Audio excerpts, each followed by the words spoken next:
Yan pagpapakasalan ko? Isang lumpo? Mas pipiliin ko pang mamatay kaysa ikasal sa lalaking hindi makalakad. Sigaw ng bride habang binabato ng bouquet ang sahig ng simbahan. Napayuko ang groom. Pilit nilalabanan ang pagpatak ng luha habang ang mga bisitay nagbulungan. Ilan pa'y napatawa sa kagiyan. Wala ni isang umalalay. Lahat ay nanlait. Ngunit sa gitna ng katahimikan, lumapit ang kampanyerang duling. Ang babaeng laging kinukutya sa simbahan.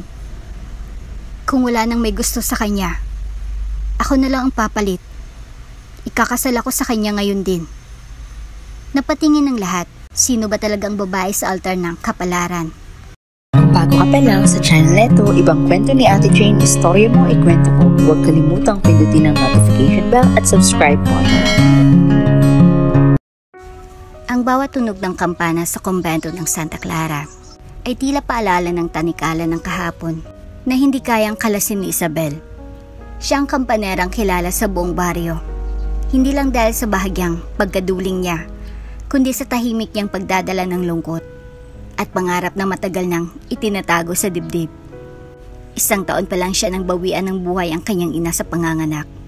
Sa halip na yakapin ng kanyang ama, siya'y itinuring na pasanin. Isang alaala ng isang pagmamahalan na nasayang. Ilang taon pa lang ang lumipas at nag-asawa na ng iba ang kanyang ama. Mula noon, ang buhay ni Isabel ay parang alikabok sa ilalim ng carpet. Nandoon, pero ayaw pagtuunan ng pansin.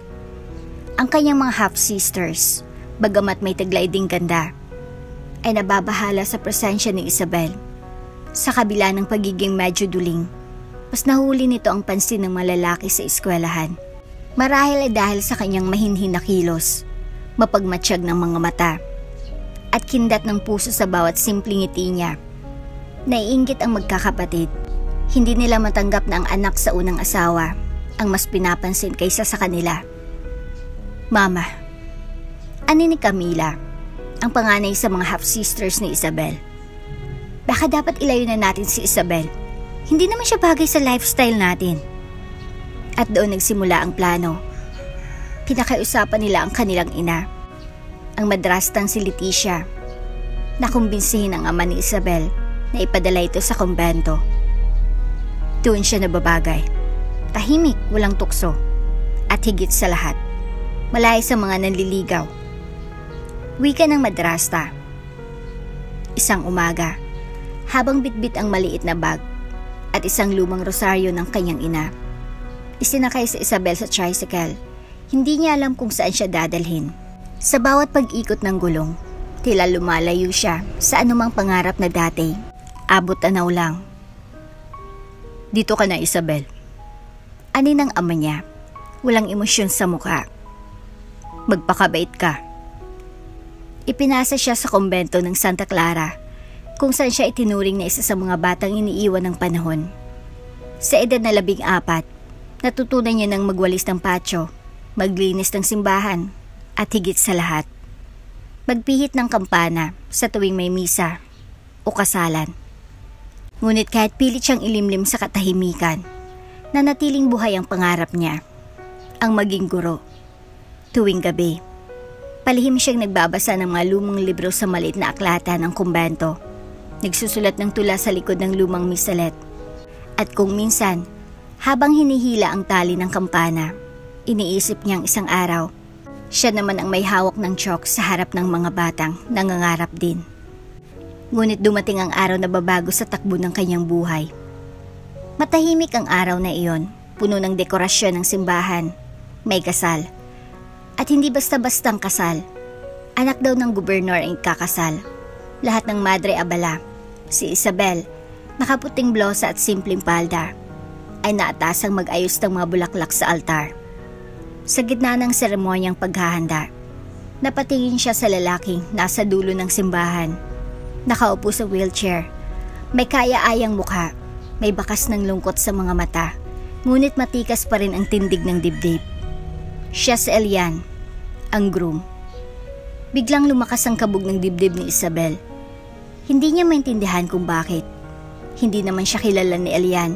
Hindi rin niya alam ang istorya nito. Ngunit may kung anong sigaw ang damdaming pilit pinatatahimik ng maraming taon. Parating na ang bride, bulong ni Sister Remedios. Sa pagbukas ng malalaking pintuan ng simbahan, bumungad ang bride na si Clarice. Maganda, elegante, ngunit bakas ang iritas sa mukha. At sa bawat hakbang niya palapit sa altar, lalo itong tumindi. Pagdating sa tapat ni Elian, bigla itong tumigil. Napansin ang wheelchair. Napakunot ang noo, napaatras ng bahagya. Yan bang papakasalan ko? Sigaw ni Clarice, nanginginig ang boses. Isang lumpo? Mas pipiliin ko pang mamatay kaysa ikasal sa lalaking hindi makalakad. Napanganga ang lahat, natigilan maging pare. Lahat ay napalingon. Ilan ay napatawa, ilan ay napailing. Si Elian, pinilit ngumiti. Ngunit hindi na napigilan ng luha. Dahan-dahan siyang umikot, tila aalisin ang sarili sa sarili niyang kasal. Walang kumilos, walang umalalay. Lahat ay nanunood ng kahiyan niya. Dahil kailanman ay hindi pa nagkikita ng personal sina Clarice at Elian. Dahil sa long distance ang kanilang relasyon. Hindi rin nakala ni Elian na magugulat si Clarice sa kanyang kalagayan. Sapagkat para sa kanya, ang tunay na pag-ibig ay hindi dapat nasusukat sa pisikal na anyo. Ngunit sa katahimikan, may isang tinig na puminit sa hangin. Ako na lang, sabi ni Isabel, buo ang loob. Kung wala nang may gusto sa kanya, ako nang papalit. Ikakasal ako sa kanya ngayon din. Natigilan ang lahat. Si Sister Remedios ay napalingon. Ang pare ay nagulat. Si Elian ay hindi makapaniwala. Anong sinabi mo, Isabel? Bulong ni Sister Remedios. Ang sabi ng Diyos, mahalin ang kapwa gaya ng sarili. Walang sinabing may kondisyon iyon. Lumapit siya sa altar, itinuwid ang balikat. Hindi niya alintana ang mga bulong. Hindi niya ininda ang mga tingin. Tinapik niya ang balikat ni Elian. Papayag ka ba? Tanong niya, dahan-dahang lumuhod sa harapan nito. At sa kauna-unahang pagkakataon, sa harap ng altar na matagal niya nang pinagsilbihan, si Isabel ang bida ng sariling panalangin. Papayag ka ba? Tanong muli ni Isabel, habang nanatiling nakaluhod sa harap ni Elian. Ang lalaking kakikilala pa lamang niya. At ngayon, ang lalaking inalok niyang pakasalan. Tahimik ang simbahan. Isang katahimikang tila sumisigaw. Wala nang isa ang gumalaw. Lahat ay nag-aabang. Si Elian, bahagyang nanginginig. Hindi makapaniwala sa naririnig. Anong kailangan mo? Pera ba? Bulong ni Elian, halos hindi naririnig ng boses. Ginagawa mo ba to dahil naawa ka sa akin? Umiling si Isabel. Hindi ito awa. May hinang ngunit buong pusong sagot niya. At lalong hindi ko kailangan ng pera. Isa lang itong desisyon ng puso, hindi ng bulsa. Napakunot ang noo ng pare, ngunit agad ding tinapik ang Biblia. Kung pareho kayong handa, ituloy natin ang seremonya. Walang kasalang dapat masayang. Nagtinginan ng mga madre, ang mga bisita, at ang mga sakristan. Walang makapagsalita. Ang bride na umalis ay wala na sa eksena. Nagsisigaw sa labas habang kinakalma ng mga abay. Ngunit sa loob ng simbahan, si Isabel ay nakatayo sa harap ng altar. Hindi sa karaniwang damit, kundi sa simpleng paldang may bulaklaking borda at puting blosang may bahid ng alikabok mula sa kampanaryo. Totoo ba to? Tanong ni Elian, halos pabulong, habang tinatapunan ng tingin ang mga nanonood. Hindi ko rin alam. Bulong ni Isabel, nangingiting may kaba. Pero kung hindi mo ako itutulak palayo, sasabayan kita. At sa isang iglap, nagsimula ng kasalang hindi plinano, hindi hiniling, pero tila isinulat na ng tadhana. Sa ngalan ng Ama, ng Anak, at ng Espiritu Santo, binabasbasan ko ang kasal na ito. Wika ng pare. Elian, tinatanggap mo ba si Isabel bilang iyong asawa sa hirap at ginhawa, sa sakit at kalusugan? Tahimik si Elian, lumingon siya kay Isabel. Sa mga matang medyo lumilihis ang direksyon. Nakita niya na ang tapang na matagal niya nang pinapangarap makita. Ang tapang na kayang ipaglaban siya kahit hindi siya makalakad. Opo. Sagot niya sa wakas. Isabel, tanong ng pari. Tinatanggap mo ba si Elian bilang iyong asawa sa hirap at ginhawa, sa sakit at kalusugan? Tumingin si Isabel sa buong simbahan, sa mga matang mapanghusga, sa mga mukhang hindi makapaniwala, at sa wakas, binaling niya ang tingin kay Elian. Opo, mariin niyang sagot. Kung gayon, wika ng pari, ipinapahayag ko kayong mag-asawa. Nagpalakpakan ang ilang madre, habang ang karamihan sa mga bisita ay nanatiling tahimik, gulat, at nalilito. Inay, ano to? Bulong ng isa sa mga bata. Bakit kampanyerang ikinasal sa groom? Shh! Saway ng ina. Hindi tayo artista sa pelikula, pero parang pelikula na rin ito. Pagkatapos ng seremonya, inilapit ng pare ang mikropono. Elian, maaari mo nang halikan ang iyong asawa. Napalingon ng lahat, naghintay, ngunit si Isabel ay biglang napaatras ng bahagya. Sandali lang po, aniya, sabay takip sa labi. Hindi ko pa po kailanman naranasan mahalikan, pisngi na lang po muna. Napangiti si Elian, halatang natuwa sa simpleng kahilingan. Dahan-dahan siyang yumuko. Umastamang sabihing, dahan-dahang inilapit ang sarili gamit ang kamay at hinaplos ang pisngi ni Isabel. Isang magaan, magalang at puno ng respeto na halik sa pisngi. Parang selyo ng isang kasunduang hindi base sa pangangailangan, kundi sa paninindigan. Pagkatapos ng kasal, hindi agad nag-uwian ang mga tao. Ang ibang bisita tila hindi pa rin makapaniwala. Ang ibang madre, abala sa pag-aayos ng gamit. Ang dating bride na si Clarice, tuluyan nang umalis na may luwas sa mga mata at galit sa dibdib. Ngunit sina Isabel at Elian ay tahimik na nakaupo sa gilid ng altar, tila humihinga pa rin mula sa kabiglaang nangyari. Wala ni isa sa kanila ang nagsalita sa loob ng ilang minuto. Bakit mo talaga ginawa yun? Tanong ni Elian sa wakas. Hindi mo naman ako kilala. Baka mamaya, hindi ako mabuting tao. Baka hindi mo kayanin ang buhay kasamang isang katulad ko. Tahimik si Isabel. Tumingin sa krusipiho sa altar. Dati, galit ako sa Diyos. Akala ko kinalimutan niya na ako. Inabando na. Pero ngayong araw, narealize kong minsan pala, hinahayaan lang niya tayong masaktan para ihanda tayo sa mas magandang bagay. Ganun ba ako kaganda? Biro ni Elian bahagyang nakangiti. Napataw si Isabel. Hindi, pero ngayon lang ako nakakita ng lalaking humarap sa kahiyan na hindi tumatakbo. May tapang sa puso mo, Elian, at ang puso na may tapang dapat pinipili. Napayuko si Elian sa unang pagkakataon, parang may liwanag na pumasok sa dilim ng kanyang damdamin. Hindi niya inaasahan na sa araw ng pinakamasakit na kahiyan ng buhay niya, may isang babaeng pipili sa kanya, hindi dahil kailangan siya, kundi dahil pinili siyang mahalin. Simula ngayon, misis na kita. Mahinahon niyang wika. At bilang asawa ko, hindi ka na dapat manatili rito. Karapat dapat kang dalhin sa tahanan ko. Hindi na siya naghintay pa. Tumawag siya agad sa kanyang driver.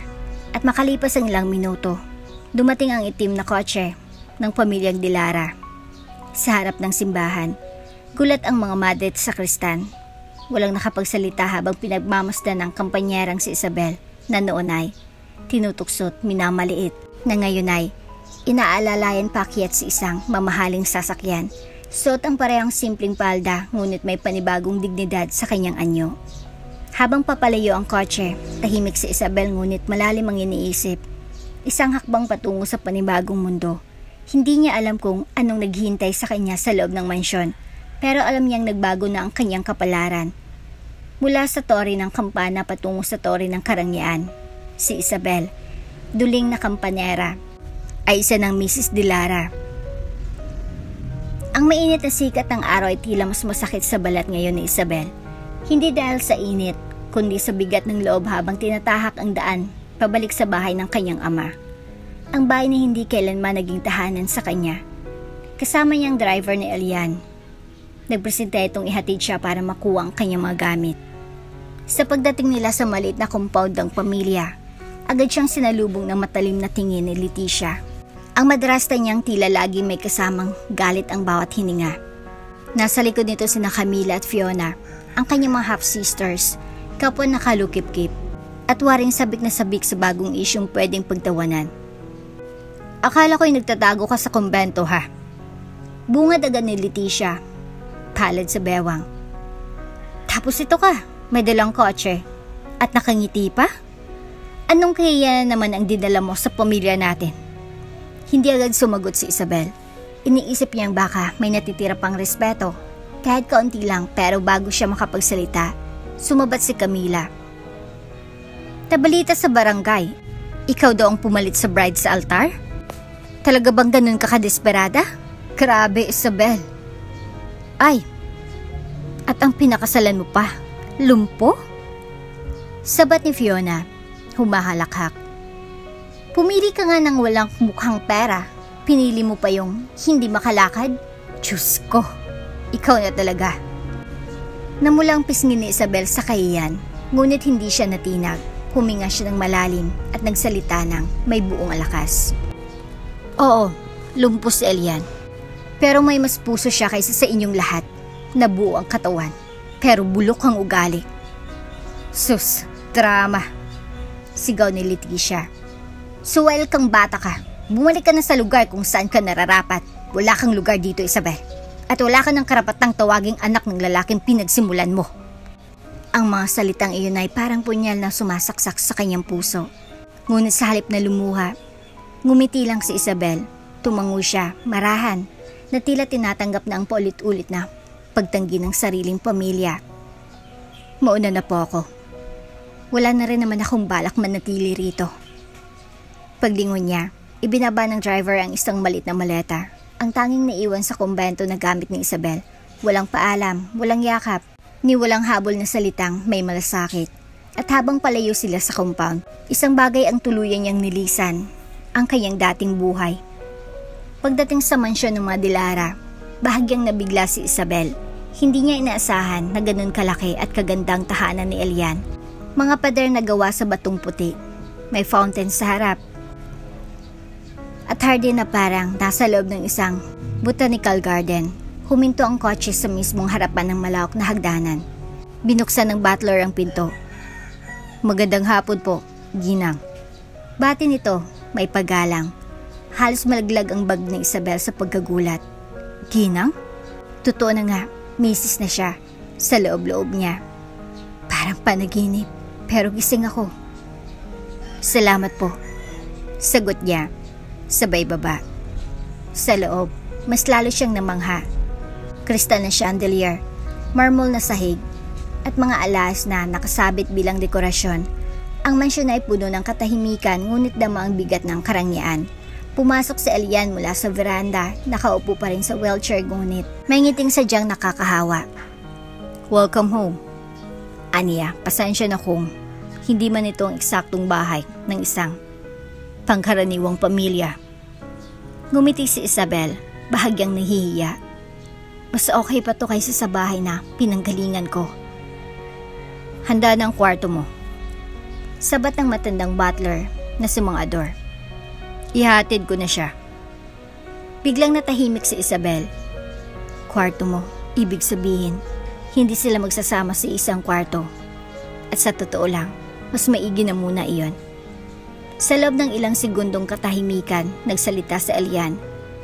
Kung okay lang sa'yo, sa hiwalay muna tayong kwarto. Alam kong biglaan ang lahat at ayoko ring isipin mong may kapalit ang lahat ng ito. Tumango si Isabel. Salamat. Gusto ko lang munang mag-adjust. Ayokong magkabungguan agad tayo. Napangiti si Elian. Ayokong masaktan ng misis ko sa unang araw. Dinala si Isabel sa isang eleganteng silid sa ikalawang palapag. Kulay ivory at pastel pink ang tema.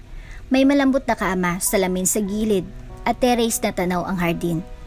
Pagkatapos siyang iwan ng mga kasambahay, naupo siya sa gilid ng kama. Tinapik niya ang ulunan ng kama. Sabay bulong. Ito na to, Isabel. Bagong yugto. Huwag mong sayangin. Ngunit kahit anong tibay na pinapakita niya, may bahid pa rin ng lungkot ang mga mata niya. Hindi dahil sa pagsisisi, kundi dahil sa bigat ng pagtalikod sa pamilya. Pamilyang kahit kailan ay hindi niya tunay na naging sa kanya. At doon niya muling naalala ang dahilan kung bakit siya pumunta sa kumbento.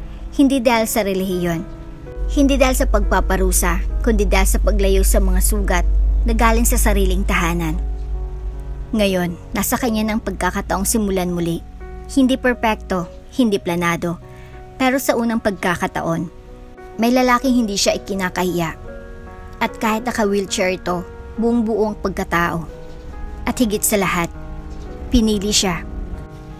Ngunit habang tumatagal si Isabel sa mansyon, ay merong napapansin ng babae sa kanyang asawa na si Elian ang pagiging ma-pride.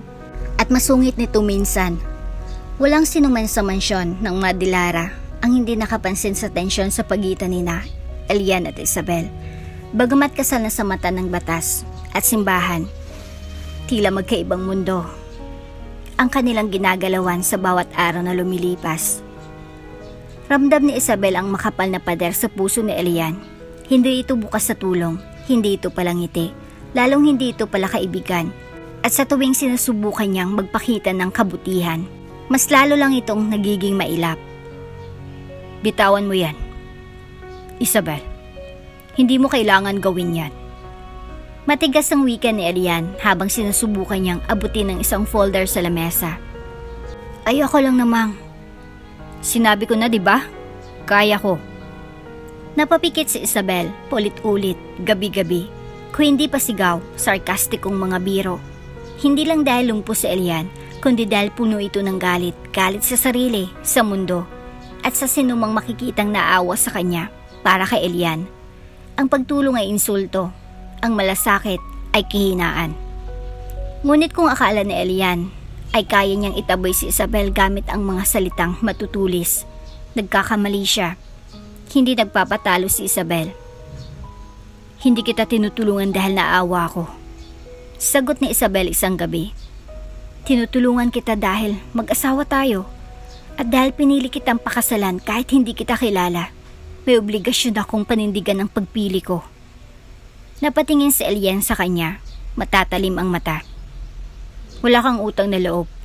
Hindi kita pinilit sa altar. Wala rin akong utang na loob sa iyo.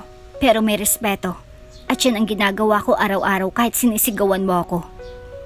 Tahimik si Elian, ang mga salitang iyon ay tila salamin na pilit niyang iniiwasan sa loob ng maraming taon. Ngunit sa simpleng babae sa kanyang harapan, hindi niya kayang magsinungaling. Isa itong laban na hindi niya kontrolado. Ilang araw pa ang lumipas, bawat pagmamatigas na Elian, mas lalong nagsusumikap si Isabel na patunayan ng sarili. Hindi siya palamura, hindi rin siya palaban sa paraang bastos, pero kapag kailangang ipaglaban ang prinsipyo, hindi siya uurong. Hindi ko na kaya ito, Manang Sally. Reklamo ng kasambahay habang nagkukwento ito sa kusina. Sina Sir at Ma'am, laging may tensyon. Parang laging may puputok na gyera. Hayaan mo na, sagot ng matandang yaya. Baka ganyan lang talaga ang paraan nila ng pag-a-adjust. Baka may lambing din yan, pero naka-wheelchair nga lang. Isang umaga, habang nagkakape sa veranda, muling nagsalita si Isabel. Gusto kong magtrabaho.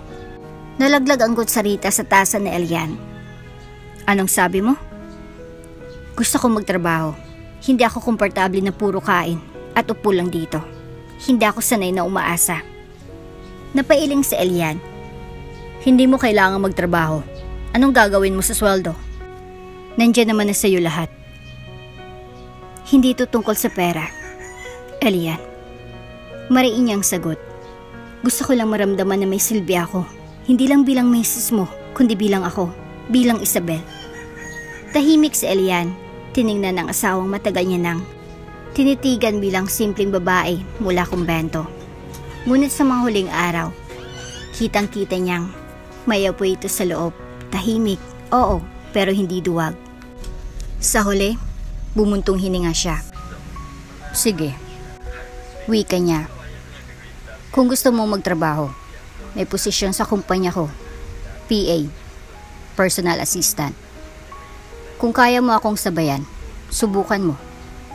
Napangiti si Isabel. Hindi ngiti ng tagumpay, kundi ng pasasalamat. Ayos. Kailan ako magsisimula? Bukas, maaga. Anong oras? 6:00. Maaga nga. Bulong niya.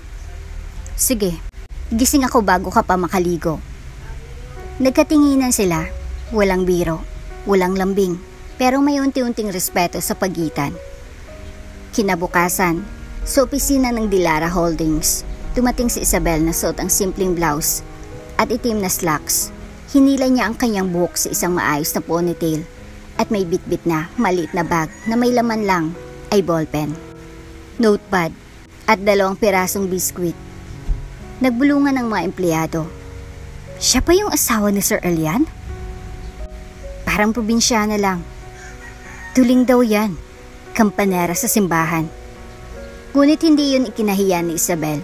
Alam niyang wala siyang maipagmamalaking diploma, pero meron siyang disiplina, meron siyang lakas ng loob. Nang pumasok si Elian sa opisina, agad siyang sinundan ni Isabel. Tila sanay sa bawat kilos ng lalaki. Hindi siya nagtanong kung anong gagawin. Nagmasid siya. Naglista siya ng appointments, sinagot ang ilang tawag, at nang mawala ng pasensya si Elian sa isang kamiting sa telepono, siyang tumapos ng usapan ng maayos. Kung hindi kayo interesado sa partnership, pwede po kayong maghintay sa susunod na bidding. May mga investor naman pong handang makinig. Wika ni Isabel. Nagulat si Elian. Pigil ang ngiti. Hindi siya sanay na may babaeng kayang humarap sa corporate war na may ngiti pero matalim. Pagkatapos ng unang araw, sa elevator pa lamang, nagsalita si Elian. Hindi ka pa pala simpleng babae lang. Ngumiti si Isabel. Hindi rin ikaw simpleng lalaki lang. Pero may mga bagay na hindi mo pwedeng labanan mag-isa. Kaya ako nandito.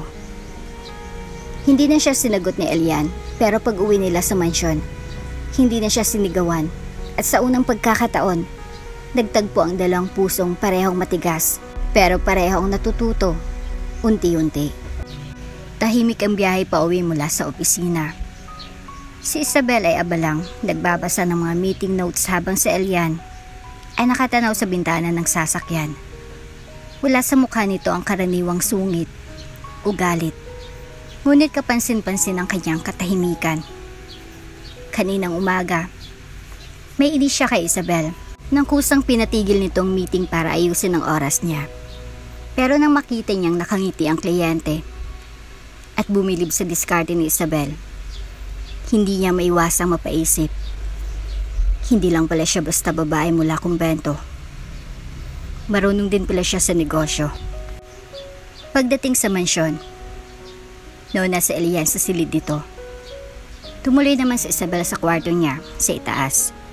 Nagbihis ng pambahay at nagpunas ng kaunting pulbos sa mukha. Hindi niya maintindihan, pero may kakaibang kabog sa dibdib niya nitong mga araw. Hindi na tulad noong una, kung saan gusto lang niyang makatakas sa nakaraan.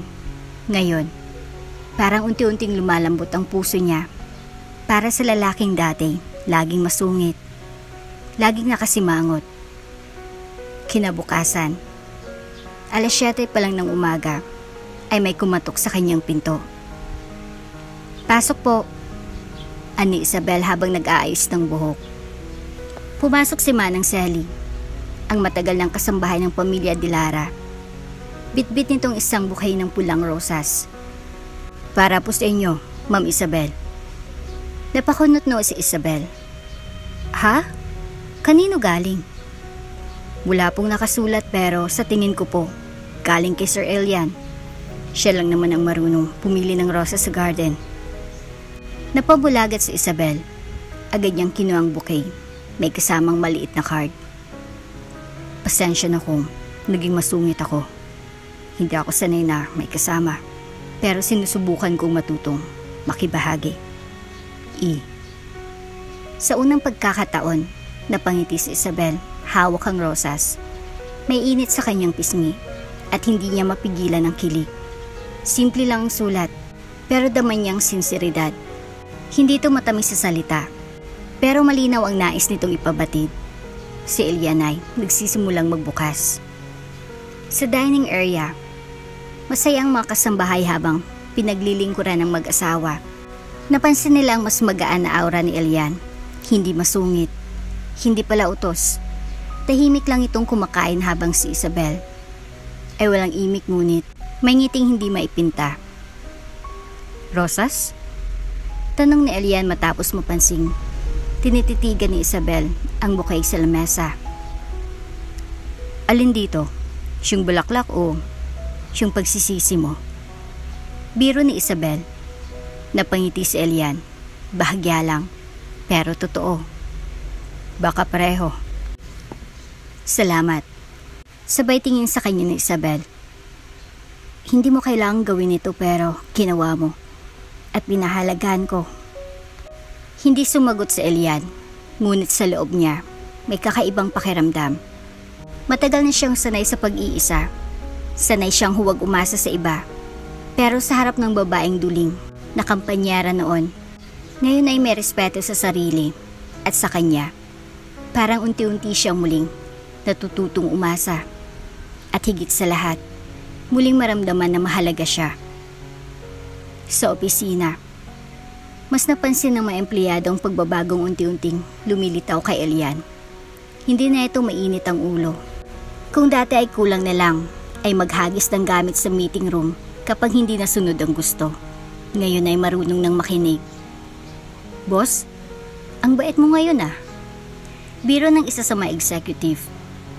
Ibang-iba sa dati. May bago kasing inspirasyon.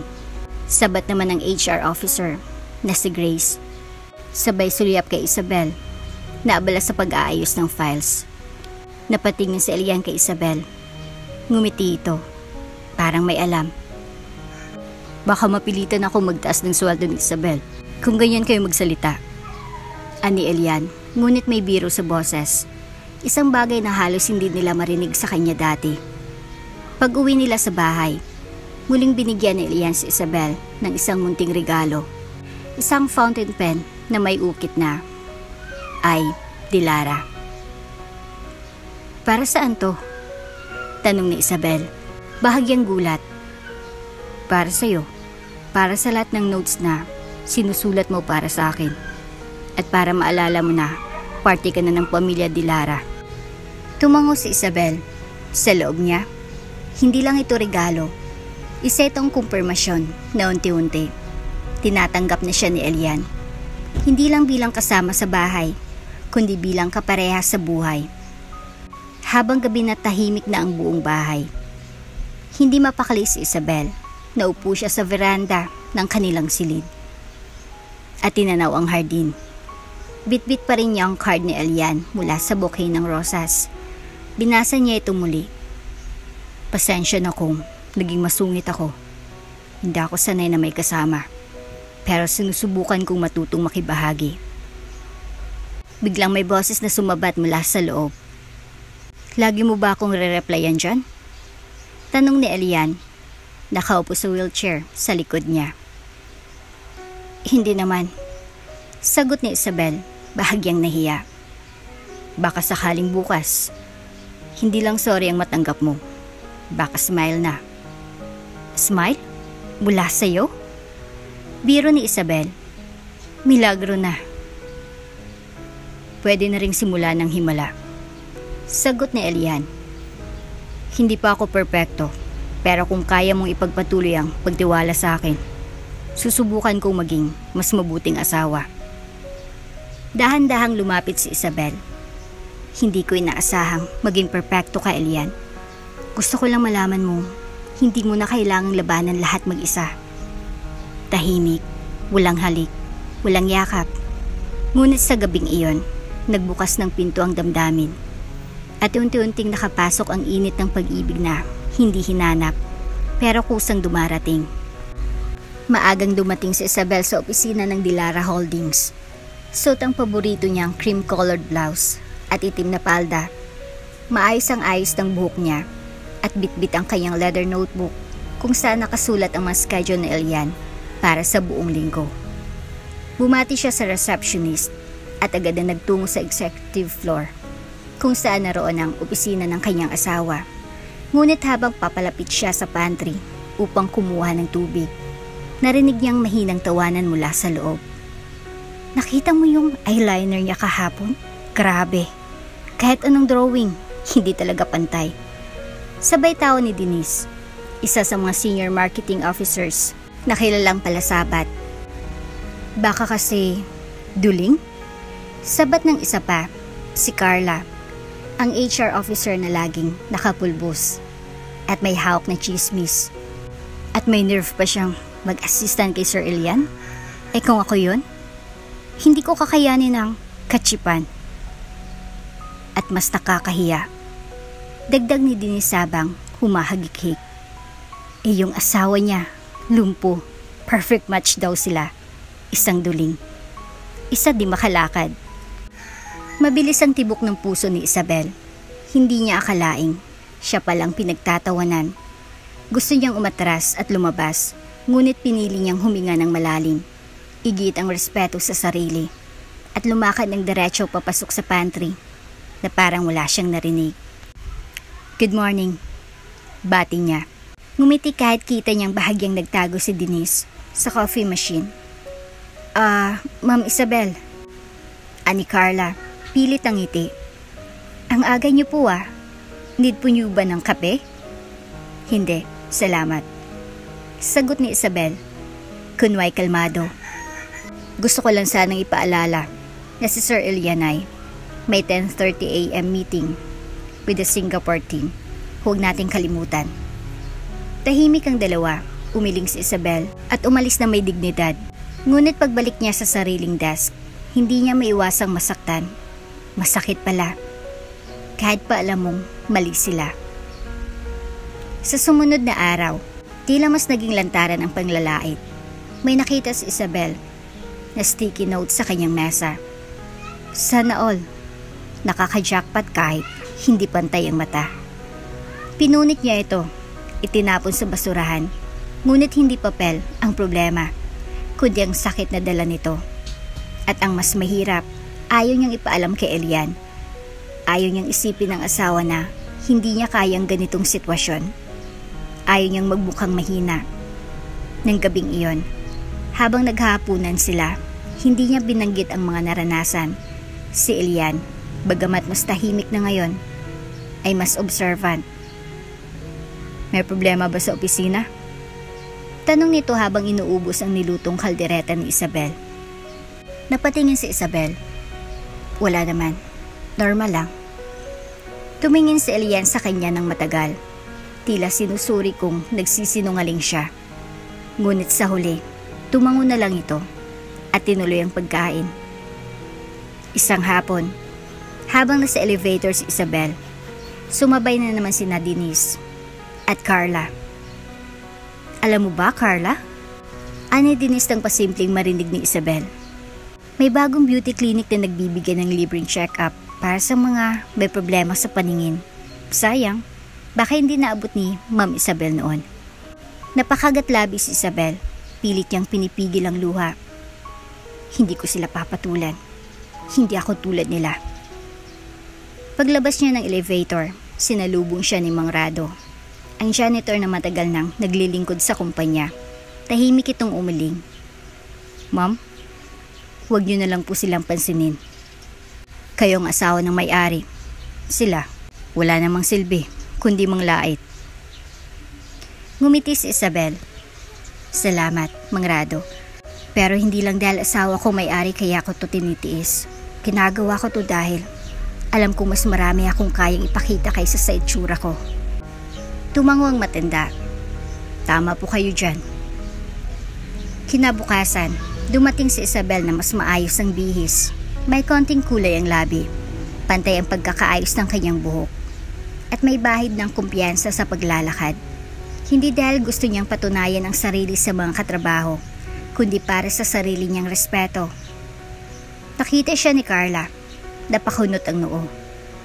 "Uy, May bago yata tayong fashionista. Siguro kasi alam na niyang may photoshoot ang management today. Sabi ni Denise. Ngunit hindi na sila pinansin ni Isabel. Dumiretso siya sa conference room at inayos ang projector. Maya-mayay, dumating na si Elian. Sa harap ng lahat, nagsimula ang presentation para sa quarterly performance. Sa gitna ng meeting, biglang may hindi mahanap na report si Carla. Nasa ng sales chart ng Singapore? Tanong ng regional head. Sir, baka hindi pa po na-send. Sagot ni Carla. Dahan-dahang tumayo si Isabel. I have a backup copy, sir. I prepared both digital and printed versions just in case. Nagulat ang lahat. Napatingin si Elian sa kanya. Pinigilan ng ngiti. Good job. Wika niya. Yan ang assistant na hindi lang umaasa sa iba. Tahimik ang buong silid. Si Denise at Carla ay hindi makatingin. Sa unang pagkakataon, si Isabel ang pinuri, hindi ang pinagtawanan. Paglabas ng opisina, sinalubong siya ng ilang empleyado. Ma'am Isabel, ang galing niyo kanina. Ang bilis niyo mag-isip. Salamat po sa kopya ng memo, ma'am. Ngumiti si Isabel. Hindi siya tumanggap ng papuri ng mayabang, kundi may pasasalamat. Sa wakas, kahit papaano, naririnig na rin ang boses niya. Nakikita na rin ang kanyang halaga. Hindi lang dahil misis siya ng CEO, kundi dahil kaya niyang tumindig kahit nilalait. Sa bahay, habang tinatanggal ang hikaw sa harap ng salamin, bumulong siya sa sarili. Hindi ko kailangang maging perpekto. Hindi ko kailangang maging maganda sa paningin ng lahat. Basta alam ko kung sino ako. Sapat na yun. Maagang umalis sina Elian at Isabel mula sa opisina upang pumunta sa St. Gabriel Medical Center. Matagal nang hindi nagpapatingin si Elian sa espesyalista. Ngunit dahil sa pangungulit at maingat na paghimok ni Isabel, pumayag na rin ito sa wakas. Tahimik ang biyahe habang sinisipat ni Elian ang labas ng bintana. Hawak-hawak ang kanyang tuhod na tila inaalala ang bawat sensasyong dati bahagi ng kanyang normal na pagkilos. Sa labi ng ospital, sinalubong sila ng orthopedic surgeon na si Dr. Rosilin, isang respetadong doktor sa larangan ng spinal and limb rehabilitation. Mr. De Lara, we reviewed your previous scans and did some new imaging. Ani Dr. Ling. Habang inaabot ang folder ng resulta kay Elian, may magandang balita po kami. Napalingon si Isabel, bakas ng kaba at pag-asa sa kanyang mga mata. May posibilidad po na makakalakad muli si Elian kung sasailalim siya sa isang surgery ng limb and spinal reconstructive surgery, followed by intensive therapy. Paliwanag ng doktor. Napatingin si Elian kay Isabel. Para bang hindi niya maintindihan ang narinig. Dok, ilang porsyento? Tanong ni Elian. Seryoso ang tono. Sa kondisyon nyo, may 70 to 80 chance of full mobility. Pero kailangan ng dedikasyon sa therapy. At syempre, tiwala sa proseso. Nanatiling tahimik si Elian. Sa ilang taon niyang pagkakulong sa wheelchair, nasanay na siyang huwag umasa, natuto siyang tanggapin ang limitasyon, takasan ng sakit sa pamamagitan ng pag-arte na hindi niya ito pinapansin. Ngunit ngayon, may pag-asa. Sa kotse pa uwi, walang imik si Elian. Napansin ito ni Isabel, kaya marahang hinawakan ang kamay ng asawa. Hindi mo kailangang sagutin agad, pero gusto kong malaman mo, kahit hindi ka muling makatayo, nariyan pa rin ako. Napalingon si Elian, tinitigan ng mapayapang mukha ni Isabel. At sa kauna-unahang pagkakataon, pinisil niya ang kamay nito. Akala ko, sanay na akong ganito, na hindi ko na kailanman mararamdaman ng pag-asa. Pero kanina, parang may liwanag na biglang bumukas. Ngumiti si Isabel. Kaya nga tinatawag na himala. Hindi mo inaasahan, pero darating kung kailan mo kailangan. Tahimik muli ang paligid, ngunit sa puso nila, May ingay na hindi nila maipaliwanag. Isang kakaibang pananabik. Isang pagbabalik ng panaginip na dati itunuring ng imposible. Pagdating nila sa mansyon, dumiretso si Elian sa veranda habang si Isabel ay nagluto ng paborito nitong sopas. Inihain niya ito sa may mesa at sabay silang naupo. "Kailan mo gusto magsimula ng therapy?" tanong ni Isabel, mahinahon. "Sa lalong madaling panahon. Kung may chance ang makalakad muli, gusto kong subukan." Sagot ni Elian, diretsyong nakatingin sa kanya. "Pero may kondisyon ako." "Anong kondisyon?" tanong ni Isabel, nagguguluhan. Elian smirked. "Kapag gumaling na ako, gusto ko ng honeymoon." Halos malaglag ang kutsara ni Isabel. Napatingin siya ng mabilis sa asawa. Namula ang kanyang pisngi. Anong klaseng honeymoon?" Napangiti si Elian. "Yung totoo, yung hindi pilit. Yung hindi lang dahil napilitan kang pakasalan ako sa simbahan. Gusto ko, kapag kaya ko nang tumayo, makapunta tayo sa isang lugar. Hindi para lumayo sa mundo, kundi para lumapit sa isa't isa." Tahimik si Isabel sa isip niya. Hindi niya alam kung paano sasagutin ang pahayag na iyon. Pero sa kanyang puso, may kakaibang kilig na gumapang sa buong katawan niya. Matagal na siyang hindi kinikilig. At ngayon, sa gitna ng sopas at habagat ng gabi, biglang naging makulay ang simpleng usapan. "Depende," sagot ni Isabel. Pilit na pinipigil ang ngiti. "Baka kasi pag gumaling ka, hanapin mo yung mga dating niligawan mo. Hindi na ako sumali sa ganung kompetisyon." Umiling si Elian. "Hindi ako naghahanap ng perpekto. Sapat na yung may isang taong nanatili. Kahit walang katiyakan, sapat na yung ikaw."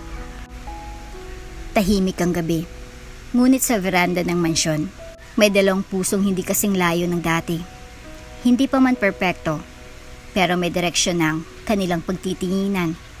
Patungo sa isang tunay na pagsasama, hindi lang sa papel, kundi sa damdamin. Kinabukasan, nagsimula ng therapy ni Elian, kasama si Isabel.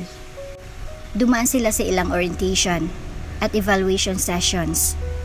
Sa unang araw pa lang ng pagsasanay, nakita ni Isabel kung gaano kaseryoso si Elian. Hindi siya nagreklamo, hindi siya nag-alinlangan. At habang pinagmamasdan niya ang pawis sa noo nito at ang pagkagatlabi sa bawat kirot na dinaranas, hindi niya mapigilang mahulog pa ng mas malalim sa lalaking minsan naging sarado at masungit. Sa bawat araw na lumilipas, lumalapit na sa katuparan ang pagbabalik ni Elian sa paglalakad. Ngunit higit pa sa pisikal na pagbabalik, may mas malalim na pagbabagong nagaganap. Ang muling pagbukas ng kanyang puso sa ideya ng pag-ibig at ng pag-aasawa at ng pag-asa. At sa tabi niya, palaging naroon si Isabel, ang babaeng duling na minamaliit noon. Ngayon ay ilaw na ng kanyang landas tungo sa panibagong simula. Mainit ang araw sa labas ng St. Gabriel Medical Center. Ngunit mas mainit ang tensyon sa loob ng rehabilitation room kung saan sumasailalim si Elian sa kanyang physical therapy. Sa gilid ng silid, tahimik na nakaupo si Isabel, hawak ang isang bote ng tubig at masuyong pinagmamasdan ang bawat galaw ng kanyang asawa. Habang tinuturuan ng therapist na gamitin ang parallel bars. Mula sa pagiging masungit at sarado, ngayon ay kita sa mga mata ni Elian ang determinasyon. Gusto niyang bumalik sa paglalakad. Gusto niyang patunayan sa sarili, kay Isabel at sa mundo na hindi siya pabigat. Ngunit hindi inaasahan, biglang bumukas ang pinto ng therapy room. "Elian!" sigaw ng isang matinis na boses. Lumingon si Isabel at halos mabilaukan sa gulat. Nakasuot ng designer dress, may shade sa ulo at pabangong umaalingaw-ngaw sa buong silid. Si Clarice, ang babaeng nang iwan sa altar. Maging ang therapist ay natigilan. Si Elian, bagamat pinilit manatiling kalmado, ay kitang-kitang nabigla. "Anong ginagawa mo dito, Clarice?" Malamig na tanong ni Elian. Oh my God, Elian. Ang tagal kong hindi ka nakita. Ang gwapo mo pa rin kahit nasa ganitong kalagayan ka. Ani Clarice habang patakbong lumapit at yumuko upang hawakan ang kanyang kamay. I'm so sorry. Nadala lang ako noon. Natakot ako. Pero na-realize ko, I still love you. Tumayo si Isabel. Excuse me? Aniya, malamig ngunit mariin. Lumingon si Clarice. Tinaasan siya ng kilay. At ikaw ang? Asawa niya. Matapang na sagot ni Isabel. At ako si Isabel de Lara, ang babaeng hindi tumakbo sa altar. Napangiwi si Clarice. Tinitigan siya mula ulo hanggang paa. Ito? Itong ipinalit mo sa akin, Elian? Duling na kampanera? Biglang namula si Isabel. Ngunit sa halip na umatras, lumapit siya kay Clarice. Ang mas nakakalungkot, ani Isabel, ay hindi ang pagiging duling. Ang nakakahiyang tunay ay ang babaeng iniwan ng mahal niya dahil sa kapansanan. At ngayon na may balitang may pag-asa siyang gumaling, bumabalik ka na parang wala kang ginawang kahiyan. Hindi mo ako kilala. Mariing sabi ni Clarice. Mas kilala ko siya ngayon kaysa sa kilala mo siya noon. Sabay lapit ni Isabel kay Elian. Hawak ang kamay nito. Pwes, ako ang tunay niyang minahal. Singhal ni Clarice. Isabel smiled bitterly. At ako ang taong pinili niyang panindigan. Hindi nakapagpigil si Clarice. Nilapitan niya si Isabel. At tila bahampasin nito. Ngunit bago pa siya makagalaw, isang mabilis na sampal ang dumapo sa kanyang pisngi. Nagulat ang buong silid. Napaatras si Clarice. Hawak ang pisnging na mula sa sampal ni Isabel. Yan ang para sa lahat ng lalaking iniwan mo sa ere at sinaktan mo dahil lang hindi sila perpekto sa mata mo. Ani Isabel, galit na galit ang tinig ngunit buo ang loob. Kung may respeto ka, umalis ka. Dahil simula ng pakasalan ko si Elian, ako nang nagmamay-ari ng puso niyang pinagsawaan mong saktan. Biglang dumating ang tiyahin ni Elian. Si Tia Norida, ang mataray na kapatid niyang ina ni Elian. Agad nitong nilapitan si Isabel at sinita. Anong klaseng asal yan, Isabel? Nananakit ka ng bisita? Hindi mo kilala si Clarice? Siya dapat ang mapapangasawa ni Elian, hindi ikaw. Ngunit bago pa man makapagsalita si Isabel, pumasok sa silid si Lola Becca, ang matandang matriarka ng angkan ng Dilara. May tungkod, nakabistida, ngunit matalim ang mga mata. Norida, tama na. Mariing sambit ng matanda. Ate Becca, nakita mo naman, binastos ng babaeng niya si Clarice sa harap natin. Humakbang si Lola Becca. At sino bang naunang mambastos? Si Clarice, na iniwan si Elian sa altar at ngayon bumalik na parang walang nangyari? O si Isabel, na hindi man perpekto sa paningin niyo, pero pinili ang apo ko. Sa panahong lahat ay tinalikuran siya. Tahimik ang buong silid. Si Clarice ay hindi makatingin sa matanda. Habang si Tia Noreda ay napayuko. Simula ngayon, dagdag pa ni Lola Becca, tanggap si Isabel bilang tunay na Dilara. Siyang asawa ni Elian. At kung hindi nyo kayang igalang yan, mas mabuting kayong umalis sa buhay nila. Lumingon si Isabel kay Elian. At sa mata ng lalaki, may luha, hindi ng sakit, kundi ng galak at pagka-proud. Mahalaga ka. Bulong ni Elian kay Isabel. Ngayon ko lang uli naramdaman yan. Salamat. Humawak si Isabel sa kanyang kamay. Hindi mo kailangang magpasalamat. Basta't ako ang asawa mo, ako ang unang lalaban para sa'yo. Umalis si Clarice nang hindi lumilingon. Si Tia Noreda ay hindi na muling nagsalita. Ngunit ang araw na iyon ay naging marka sa buong kumpanya, buong pamilya at buong buhay ni Isabel na sa gitna ng mga panlalait, paninira at pagbalik ng multo ng nakaraan, siyang tumindig. At si Elian, sa kabila ng pagiging lumpo, ay naramdaman muli ang dignidad at halaga. Hindi dahil sa panlabas na lakas, kundi dahil may babaeng naniniwala na siya ay hindi pabigat kundi isang lalaking karapat-dapat ipaglaban. Maliwanag ang araw ngunit mas maliwanag ang loob ni Isabel habang tinutulungan si Elian na ihanda ang sarili para sa araw ng kanyang operasyon. Suot ni Elian ang light blue hospital gown at sa kabila ng kabang hindi nito inamin, hindi may kakaila ang tensyon sa kanyang mukha. Tahimik lang si Elian habang hinihila ng nurse ang kanyang wheelchair patungo sa operating room. Nakahawak si Isabel sa kanyang kamay, mahigpit ngunit banayad, isang haplos ng paninindigan at pananampalataya. Sigurado ka na ba? Tanong ni Isabel. Tumango si Elian. Hindi ko alam kung mas natatakot ako sa operasyon o sa posibilidad na gumaling ako. Bakit?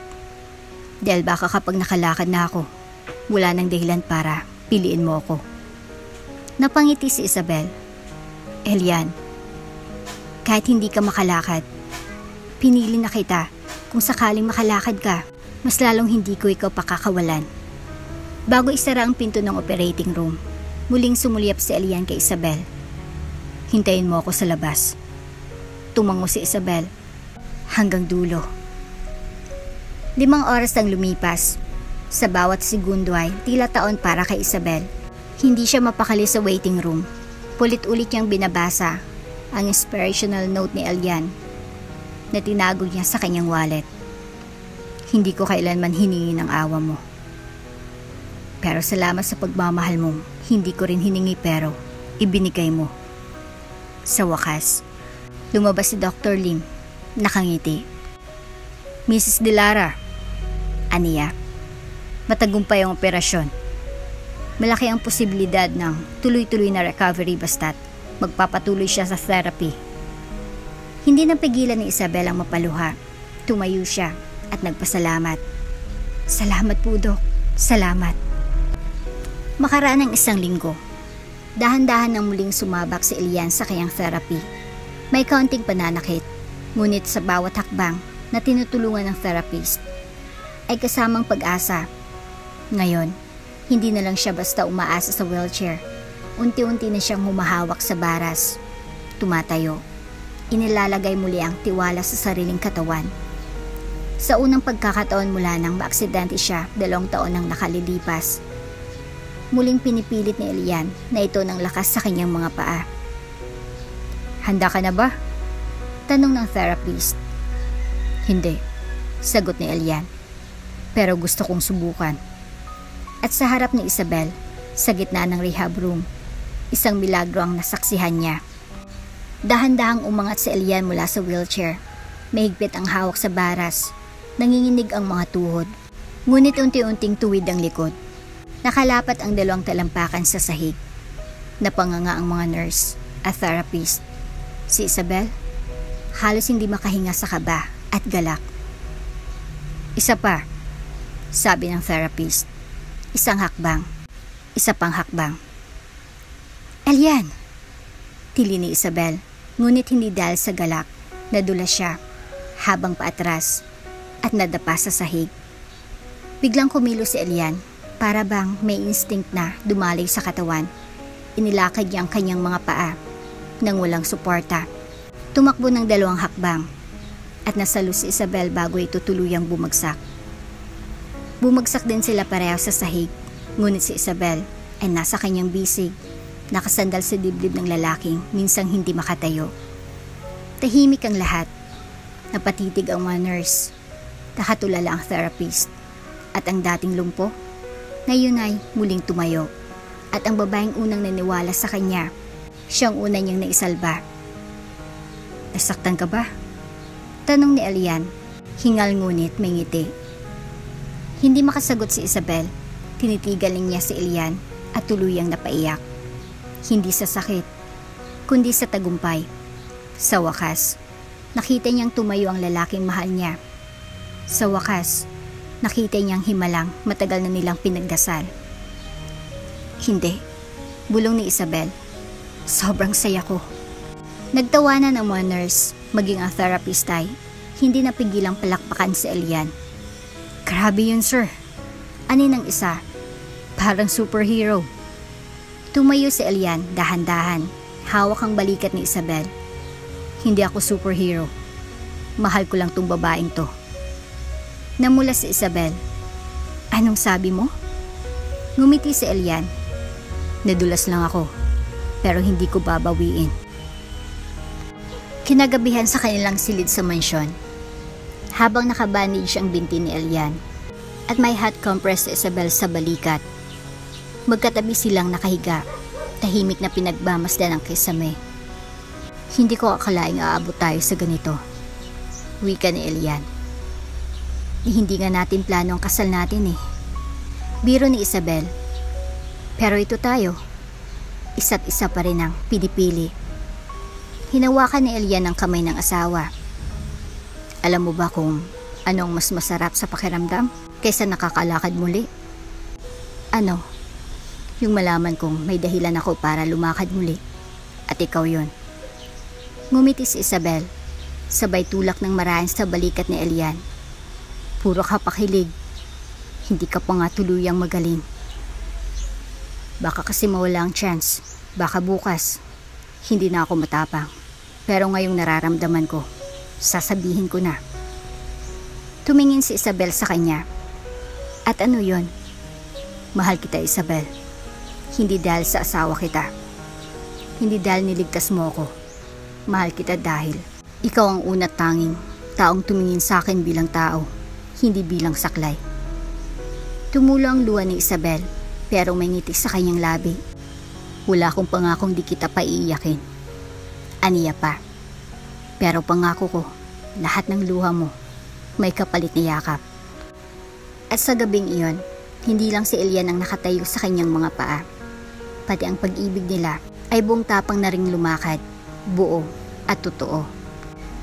Puno ng kulay at kasiyahan ang malaking hardin ng Dilara Mansion ng araw ng selebrasyon. Para sa lahat ng bisita, isa itong Thanksgiving party para sa matagumpay na operasyon at therapy ni Elian. Ang lalaking minsang sinabihan ng mga doktor na hindi na muling makakalakad. May mga fairy lights na nakasabit sa mga puno. Jazz banda tumutugtog ng malalambing na tugtugin. At caterer na nagsilbi ng masasarap na putay mula sa appetizer hanggang dessert. Ngunit sa kabila ng ingranding handaan, may ibang tensyon na unti-unting namumuo sa mga bisig ng gabi. Lalo na sa pagdating ng ilang mga bisitang hindi inaasahan. Isa na rito si Clarice, na muling nagpakita sa suot niyang pulang gown at mataas na takong. Litaw na litaw ang intensyon niya. Muling makuha ang atensyon ni Elian at hindi rin nagpahuli ang mga half-sisters ni Isabel, sina Camila at Fiona, na kahit hindi imbitado ay dumating na may bitbit pang regalo na parang pilit nagpapanggap na mabait. Wow, sosyal pala talagang napasukan ni Isabel. Bulong ni Fiona sa kapatid. Duling pa rin siya, pero ang swerte naman niya sa lalaki. Hindi yan tatagal. Sagot ni Camila. Alam mo naman, ang ginto hindi para sa basura. Habang si Isabel ay abalang tinatanggap ang mga bisita at inaasikaso ang caterer, palihim na binabantayan siya ng 3 malditang babae, tila naghihintay ng pagkakamali. Uy, Clarice! Bati ni Camila. Nandito ka rin pala. Akala ko wala ka nang balak magpakita after that scandal sa simbahan. I'm just here to check on Elian. Sagot ni Clarice, nilalandi ang boses. Besides, baka naman gusto niyang makita kung anong na-miss niya. Nagkatawanan silang tatlo. Sabay-sabay ang kanilang mga mata kay Isabel, na walang kaalam-alam sa nagaganap na sabuatan. Sa gitna ng programa, nagsalita si Elian. Ngayon ay nakasuot ng itim na suit at nakatayo. Walang saklay.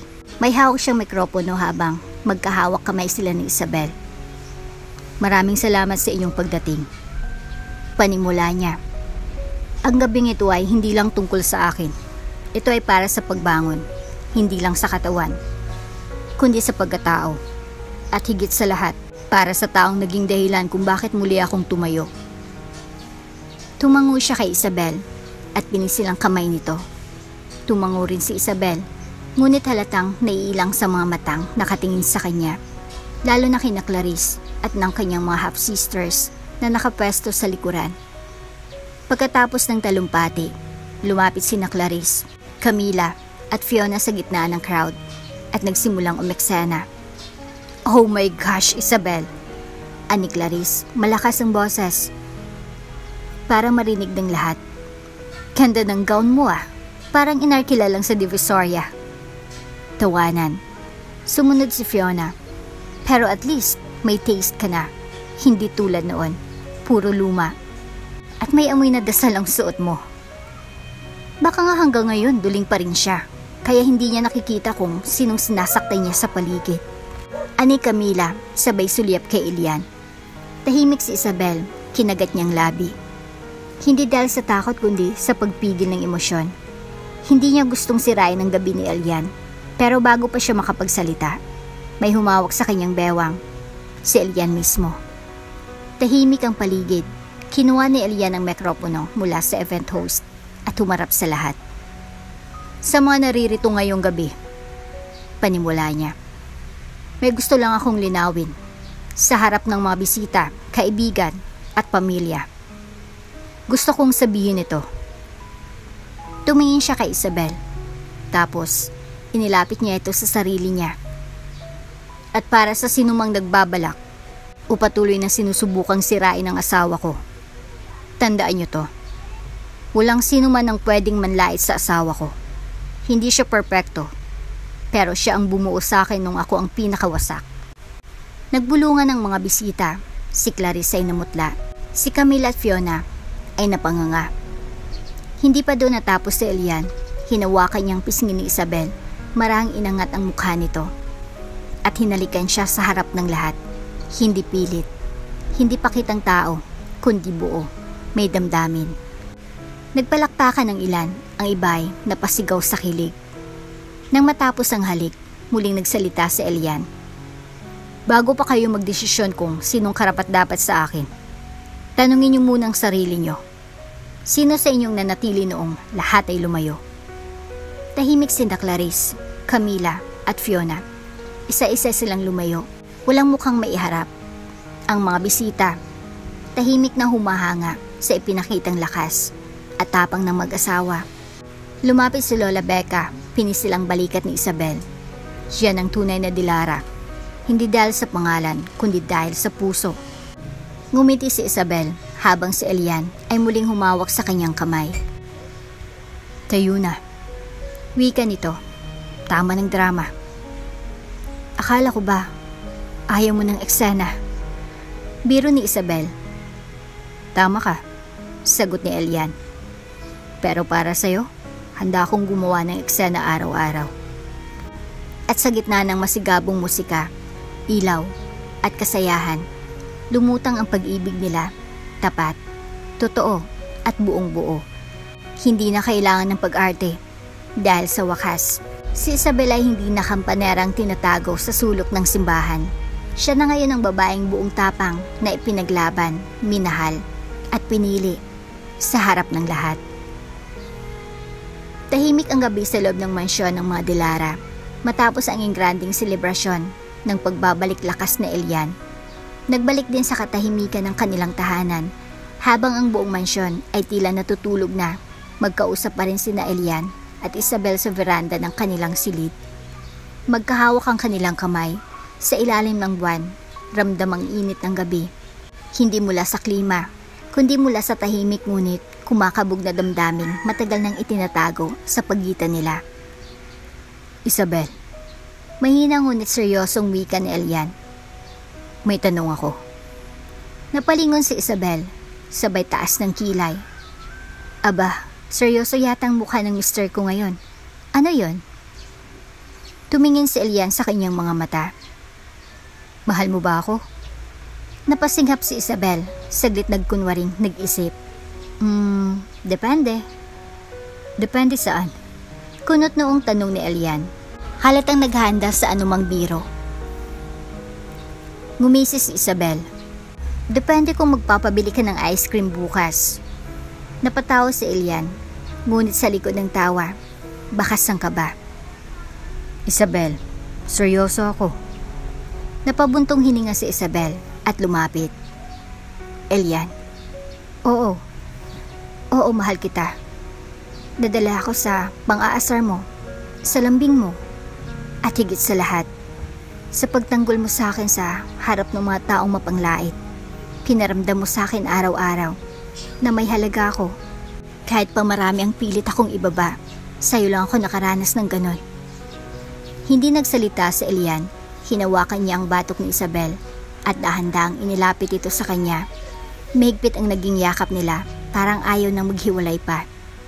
Sa pagitan ng katahimikan, maririnig ang pagtibok ng pusong sabay tumitibok, ng pusong minsang sugatan, ngunit ngayon ay magkasamang muling nabubuo. Ilang araw matapos ang pag-amin ng damdamin, nagtungo sila sa Pangasinan, kung saan naroon ang beach rest house ng lola ni Elian. Kasama si Rinel, si Lola Becca, at ang pamilya ni Isabel, si Chang Ophelia, at ang dalawang pinsan niyang sina Lito at Jenny. Pagdating pa lang nila sa harap ng dalampasigan, napatakbo agad si Isabel pababa ng sasakyan, nakayakap sa buhangin, at litaw ang galak sa kanyang mukha. Ang lawak! Sigaw niya, habang tinatapakan ng malamig na buhangin. Dagat ito? Totoo ito? Natawa si Elian habang pinagmamasdan siya mula sa veranda ng beach house. Oo, Isabel, hindi ito backdrop. Totoong dagat yan. Nilapitan siya ni Isabel, nakangiti, at basang-basa ang laylayan ng palda. Alam mo ba?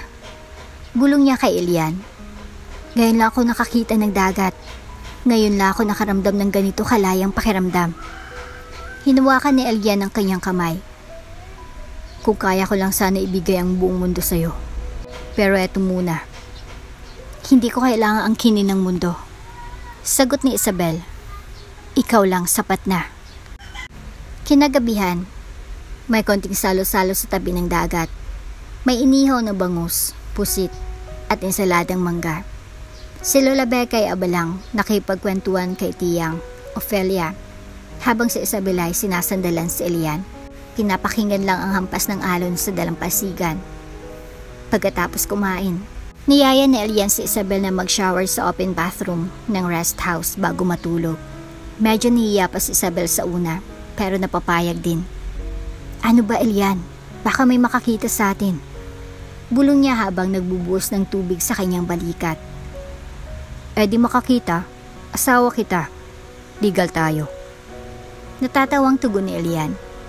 Sabay silang nagbanlaw, nagtatawanan, habang nagbubusan ng malamig na tubig, puno ng kilig at harutan. Sa bawat talsik ng tubig ay may kasamang sulyap, haplos, at halakhak. Elian, ang lamig! Sigaw ni Isabel habang kinikiliti siya sa tagiliran. Hindi tubig ang nagpapalamig sa'yo, kundi yung kilig. Sabay buhos ni Elian ng isang timba sa kanyang likod. Nagtawanan sila hanggang sa tuluyan silang mapatayo nang magkalapit. Basang-basa, nanginginig sa ginaw, ngunit pinainit ang damdaming hindi kayang itago. Humawak si Elian sa bewang ni Isabel, sabay halik sa kanyang noo. Salamat, bulong niya, sa pagpili mo sa akin, sa kabila ng lahat. Tinitigan siya ni Isabel, hinawakan ang pisngi. Elian, sa totoo lang, ikaw ang himala sa buhay ko. At kung ito man ang simula ng totoong honeymoon natin, ayaw akong magising. At sa gitna ng buhos ng tubig at lamig ng hangin, muling naglapat ang kanilang mga labi. Hindi para sa kapretso ng katawan, kundi para sa panata ng dalawang puso ngayon, buo nang nagsusumpaan. Kinabukasan, habang pinagmamasdan ni Isabel ang pagsikat ng araw mula sa dalampasigan, lumapit sa kanya si Lola Becca. Apo, aninang matanda, masaya ako sa inyong dalawa, at mas masaya akong nakita kong ikaw ang dahilan ng pagbabago ni Elian. Siya rin po ang dahilan kung bakit natuto akong mahalin ang sarili ko. Sagot ni Isabel. Ngumiti si Lola Becca. Kung ganyan kayong dalawa, sigurado akong may darating pang mas magandang yugto sa buhay nyo. Ngumiti si Isabel at muling tinanaw ang alon. Dahil ngayong alam niyang mahal siya. Hindi lang dahil asawa siya, kundi dahil siya si Isabel, buo, totoo, at piniling mahalin. Katatapos lang ng masayang bakasyon ni na Elian at Isabel sa Pangasinan at muling bumalik ang lahat sa lungsod. Bagamat abala sa opisina at mga commitment, tama pa rin ang mag-asawang mas lalim ng koneksyon nilang dalawa. Lalo na ngayon na wala ng pagitan ng tampo, galit at alinlangan. Ngunit ang katahimikan ay hindi pang matagalan. Isang tanghali sa opisina ng Dilara Holdings. Habang nasa kalagitnaan ng meeting sina Elian at Isabel kasamang ilang board members, biglang bumukas ang pinto ng conference room. Nakasuot ng all-white ensemble na parang bagong ligo sa kasinungalingan. Pumasok si Clarice. Oo, ang dating bride ni iniwan ng altar. At ang dating multo ng nakaraan ni Elian. Elian.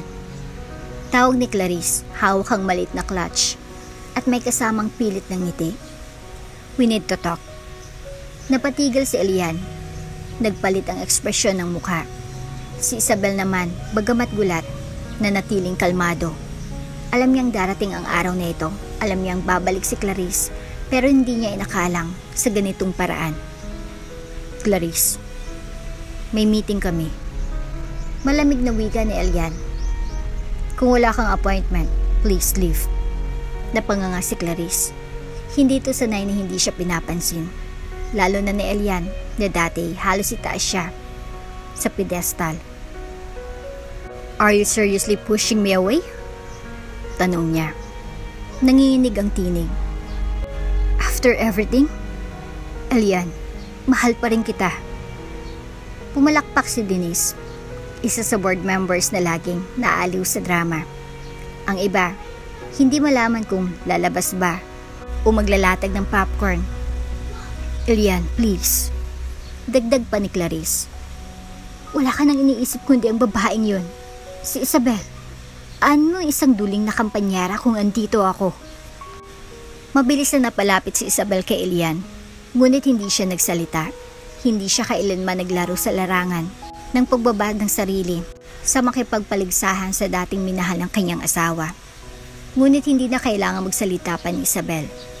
Tumayo si Elian, diretsong tumingin kay Clarice. Clarice, tama na. Ilang beses mo na akong iniwan. Ilang beses mo na akong ipinahiya. At ngayon, pilit kang bumabalik. Hindi dahil mahal mo ako, kundi dahil hindi mo matanggap na may taong piniling magmahal sa akin kahit hindi ako perpekto. Hindi mo naiintindihan, Elian. Nangingilid ang luha ni Clarice. Napagod lang ako noon. Takot lang ako. Pero ngayon, handa na ako. Hindi ko na kailangan ng handa ngayon, Clarice. Matadag ang boses ni Elian. Dahil matagal na akong may kasama. Isa siyang babaeng hindi ko tinanong kung may pag-asa akong gumaling. O kung may kayamanan akong ibibigay, tinanggap niya ako ng buo, kahit iniwan mo ako ng wasak. Dahan-dahang lumapit si Elian kay Isabel, at sa harap ng lahat, hinawakan ng kamay. Ikaw ang mahal ko, Isabel. Sabay titig sa kanya. Ikaw at ikaw lang. Muntik nang mabuludan si Clarice sa galit at inis. So ganito na lang? Ibabasura mo lahat ng pinagsamahan natin para sa isang babae na halos hindi makatingin ng diretso? Ngumiti si Isabel. Hindi dahil sa panalo, kundi dahil sa pagtanggap. Mas mahalaga ang babaeng kayang tumingin sa puso kaysa sa panlabas na anyo, Clarice. Wika ni Elian. At sa dami ng taon na pinili mong tumakbo, ngayon lang ako nakahanap ng taong kayang manatili. Umiiyak si Clarice, ngunit hindi sa sakit ng pagkatalo, kundi sa bangungot ng realidad. Umalis ito nang hindi nagpaalam. Pilit na tinatakpan ng kanyang mukha habang ang mga empleyado sa opisina ay bulong-bulungan na. Kinagabihan, nasa hardin si Isabel, pinagmamasdan ng mailaw na nakaayos mula sa bakasyon nila sa Pangasinan. Lumapit si Elian, suot ang puting polo at may hawak na basong may lamang juice. Tahimik ka, wika niya. May naisip ka ba? Ngumiti si Isabel sabay kuha ng baso. Hindi ko akalaing sasabihin mo yon sa harap ng lahat. Hindi lang nila kailangang marinig. Sagot ni Elian, kailangan mong maramdaman. Ramdam ko naman. Bulong ni Isabel sabay halik sa pisngi ni Elian. Clarice was my past, but you are my peace, Isabel.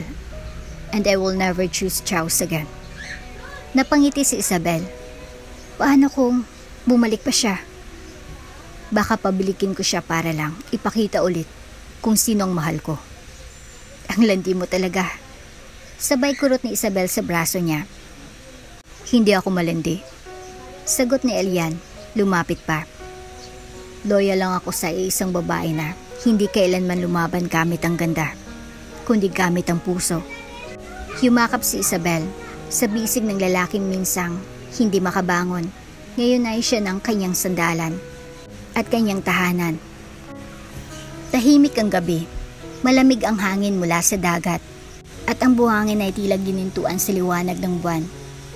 Sa isang pribadong villa sa tuktok ng burol sa Pangasinan, kung saan tanaw ang malawak na karagatan, doon dinala ni Elian si Isabel para sa tunay na honeymoon na matagal nilang ipinagpaliban. Hindi ito grande, walang mamahaling dekorasyon o mararangyang bulaklak. Ngunit bawat sulok ng villa ay puno ng init at simpleng pag-aalaga, gaya ng pagmamahalang unti-unting naitayo sa tiwala, pagtanggap at sakripisyo. Sa loob ng silid, habang tinatanggal ni Isabel ang suot niyang manipis na cardigan, hindi niya maitago ang kaba sa kanyang mga mata. Bagamat matagal na silang kasal, ngayon pa lang nila harapin ang aspetong hindi nila kailanman pinilit, ang pagiging ganap na mag-asawa sa lahat ng aspeto. Elian, sambit niya habang nakatingin sa salamin. Sigurado ka ba na ito na yun? Lumapit si Elian mula sa likod. Suot ang puting shirt at pantalon. May hinang-hinaplos ang balikat ni Isabel. Walang kailangang madiliin, bulong niya. Pero kung ito ang tamang oras, gusto kong maramdaman mo kung gaano kita kamahal. Dahan-dahan siyang humarap. Kita sa mukha niyang kombinasyon ng kaba at pananabik. Hindi dahil sa pisikal na bagay, kundi dahil ngayon, bubuksan niya ang sarili, buo at walang harang. First time ko. Mahinang sambit ni Isabel. Ngumiti si Elian. Alam ko, kaya hindi ko pagmamadaliin. Hindi ito dapat marahas. Hindi ito dapat masakit lang sa katawan. Dapat ito'y alaala sa puso. Hinawakan niyang kamay ni Isabel at marahang pinatong sa dibdib niya. Ramdam mo ba? Tanong ni Elian. Anong ramdam? Tanong ni Isabel bagamat ang kanyang tinig ay bahagyang nanginginig. Ang tibok ng puso ko. Ganyan ang tibok nito tuwing kasama kita. Tuwing tinitingnan kita. Tuwing tinatawag kitang asawa ko. Napatitig si Isabel, isang patak ng luhang dumaan sa kanyang pisngi. Hindi dahil sa lungkot, kundi sa sobrang damdaming hindi niya kayang itago. Isa siyang babaeng tinapakan, ininsulto, at itinapo noon, pero ngayong gabi, siya ay isang reyna sa bisig ng lalaking hindi siya kailanman hinusgahan. Kinuha ni Elian ang towel, pinunasan ang luha niya, sabay halik sa kanyang noo. Ngayon lang ako kinabahan ng ganito, bulong niya. At ngayon ko lang ninais na sanay mapigil ang oras dahil ayoko matapos ang sandaling ito. Bakit? Tanong ni Isabel habang unti-unti na rin siyang yumayakap sa leeg ni Elian. Kasi ngayon ko lang mararamdaman kung paano mahalin ng isang tao ng buo, ng totoo, ng walang iniwang takot. Sabay nilang pinatay ang ilaw ng overhead lamp at ang tanging liwanag ay ang malamlam na ilaw ng bedside lamp. Maingat si Elian sa bawat haplos. Tila kinakausap ang balat ni Isabel sa pamamagitan ng madaliri. Tingnan mo kung paano kita paliligayahin, bulong niya habang hinahaplos ang pisngi ng asawa. Tumango si Isabel, pumikit, at buong puso siyang nagpahinga sa mga halik ni Elian. Hindi mapusok, kundi marahan. Hindi marahas, kundi mapagtaguyod. Hindi pang madalian, kundi puno ng pangakong hindi siya kailanman iiwan. Sa mga oras na iyon, wala nang lumang sugat, wala na ang takot. Ang niiwan na lang ay ang dalawang pusong sabay na tumitibok, sabay nangarap at sabay na tumanggap sa isa't isa, hindi bilang obligasyon kundi bilang pagmamahal. Ilang oras ang lumipas, Nakahiga si Isabel sa dibdib ni Elian habang magkahawak pa rin ang kanilang mga kamay. Tahimik ang paligid, ngunit sa puso nila para itong isang simponya ng damdamin. Maingay sa kabuuan, ngunit payapa sa kaluluwa. Elian, mahina niyang sabi habang hinahagod ang kanyang palad sa dibdib nito. Ang sarap pala sa pakiramdam ng mahalin sa ganitong paraan. Hindi dahil kailangan, kundi dahil gusto. Ngayon mo lang ba naramdaman yan? Biro ni Elian sa bayakap. Hindi, sagot ni Isabel. Ngayon lang ako nagkaroon ng karapatang maramdaman yan. Hinawakan ni Elian ang babay niya at muling tinitigan sa mata. Isabel, hindi mo kailanman kailangan ng karapatan para mahalin. Nasa'yo na yan mula pa nung araw na pinili mo akong hindi iwan. Ngayong gabi, binigay mo sa akin ang lahat at ako, ibibigay ko rin sa iyo ang lahat hanggang sa huling tibok ng puso ko. Napangiti si Isabel. Huwag kang ganyan, iiyak na naman ako. Okay lang, sagot ni Elian. Ako naman ang magpupunas. Sa unang pagkakataon, natulog si Isabel na buo ang puso. Wala nang alinlangan, wala nang tanong kung sapat pa ba siya dahil ngayong gabi, sa wakas, sila na, hindi lang sa papel, kundi sa damdamin, katawan at kaluluwa. Diyan, medyo masakit. Ungol ni Isabel habang minamasahe ni Elian ang kanyang balikat sa opisina nito. Tahimik ang paligid, maliban sa mahinang instrumental music na pinapatugtog nila upang makarelax habang sabay nilang tinatapos ang weekly report. Suot ni Isabel ang reading glasses habang nakaupo sa sofa at si Elian naman ay nakatayo sa likod niya, banayad ang minamasahe ang kanyang leeg. Hindi ka kasi nagpapahinga, lagi ka nalang overtime. Sumbat ni Elian, bahagyang may lambing. Hindi ko kasalanan na palagi mong pinapabago ang schedule mo. Biro ni Isabel. Ngunit sa gitna ng simpleng paglalambingan, biglang bumukas ang pinto ng opisina ni Elian. Walang katok, walang pasintabi. Elian, sigaw ng boses na matagal na nilang iniwasan. Clarice. Walang kadala-dala, mataray ang tingin. May suot na pulang body contrast na tila sadya para magpasikat. Hawak ang phone at may ngiting may halong delusion sa mukha. Agad nang bumalikwas si Isabel mula sa upuan. Si Elian naman ay napatayo mula sa likuran niya. Gulat, ngunit agad na nagbago ang ekspresyon. Anong ginagawa mo dito, Clarice? Tanong ni Elian, mariin at malamig. Bakit? Bawal na ba akong pumasok sa opisina ng lalaking mahal ko? Tugon ni Clarice, taas noo. Napakabit si Isabel sa braso ni Elian. Hindi mo ba talaga kayang katahimikan? Hindi ka ba marunong tumanggap na tapos na kayo? Tumahimik ka, Isabel. Singhal ni Clarice. Ikaw ang dahilan kung bakit napariwara ang lahat. Kung hindi ka dumaan nung araw ng kasal namin. Ikaw ang umalis. Hindi akong dumaan. Putol ni Isabel. At hindi akong may kasalanan kung pinili kang iwan ni Elian. Wala kang karapatang kunin siya. Duling kang prompting kampanyera na walang patutunguhan sa buhay. Napuno na si Isabel. Palapit na siya kay Clarice nang biglang sumabat si Elian. Tumigil ka na, Clarice. Sigaw niya. Wala na tayo at kahit kailan, hindi na babalik ang dati. Pero sa gitna ng tensyon at init ng emosyon, biglang dumulas si Elian. Natipalok siya sa gilid ng mesa at bumagsak sa sahig. Elian! Sabay sigaw ng lahat. Agad lumod si Isabel, nanginginig sa kaba. Elian? Okay ka lang? Tumawag na ng ambulansya. Sigaw niya sa isa sa mga staff. Sa ospital, palakad-lakad si Isabel sa hallway ng emergency wing. Luha ang laman ng mata, kaba ang laman ng dibdib. Ilang minuto pa lang ang nakakalipas mula nang isugod si Elian. Ngunit para sa kanya, parang oras nang lumipas. Dumating na ang kanilang driver na matagal nang kasama ng pamilya. Kasunod dito, dumating ang ilang kamag-anak ni Elian, mga pinsan, tiyahin, at ang taong pinakaayaw makita ni Isabel sa mga oras na iyon, si Clarice.